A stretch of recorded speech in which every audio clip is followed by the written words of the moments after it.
Hey guys, there was a lot of stuff you wanted covered, so I'll just start from the very beginning because it's the very best place to start. The big question here is, how do I win? If that's the goal of the game, then how do I make my chances of winning better? I ended up boiling it down into a couple of sections. The first one is knowledge. The second one is skill. And the third one is circumstances. All of those together give you performance, which is how you win. I'll try to explain it to the best of my knowledge, and in the background there'll just be a random game that you can look at and judge according to what I say here. We'll start with quickly defining what knowledge is for our purposes. In this case, it is understanding of how the game functions, what your objective is, the layout of the map, what the enemy team can do to stop you, like spawn peeking, and what you can do to accomplish the objective. Basically, this is just how you understand the mechanics of the game. Knowledge alone can't actually win you anything. There are plenty of people who can know a lot and still play like a piece of poop with a controller. But without it, we have no foundation to build our skills on. I divided performance into three parts: knowledge, skill, and circumstances. Skills, because they're the ones we're going to focus the most on, I divided further into four groups: mechanical, planning, coordination, and analysis. Mechanical skill is what you do physically.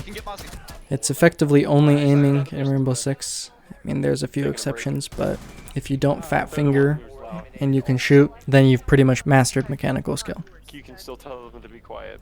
There are about 1 billion people who have better explained how to get better at aiming than me, so I will link a couple of videos in the description that you can check out if that's where you feel like your weakness is right now. I'm like, yep. The second aspect of skill is planning.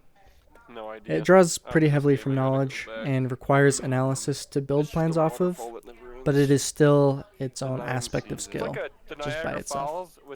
There are two kinds of planning: in-game planning and pre-game planning. Pretty self-explanatory. Pre-game, you make a plan for what you're going to do during the game, and then when that inevitably fails, you're going to go ahead and do some in-game planning. This aspect of skill is affectionately known as calculated panicking. When we pick our operators as the most common use of planning in Rainbow Six, it's where you want a good composition of utility. Analysis is the last thing that I chose to define as an aspect of skill. It's the ability to take a situation and predict the likely outcomes. This can be anything from when you're walking down a hallway and you need to think, okay, can they hear me from here? Okay, well, will I crouch in order to make it so it's a little stealthier, or run because I want to rush? It's taking all of your options and picking the best one. This one is particularly vague and widespread. It's almost all of the immediate decision making, and even worse, there's not always just one right answer. There's many different ways to address a situation.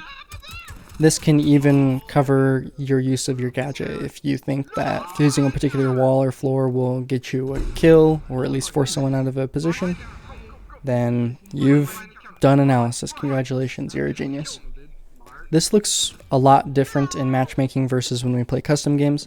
Matchmaking, you don't really know the team, so you just kind of gotta hope for the best and be careful.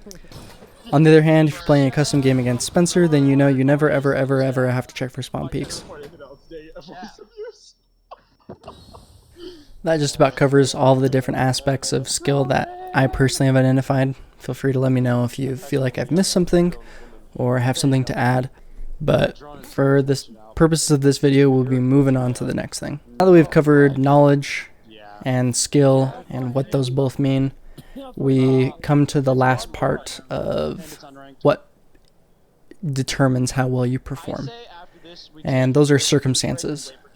These include physical, mental, emotional, spiritual, whatever you want to call it, just your attitude towards the game, external circumstances, such as whether or not you're listening to Spotify, Spencer, other people that are yelling in the background, Spencer's siblings, whether, how hot your computer is running, anything that is not part of you.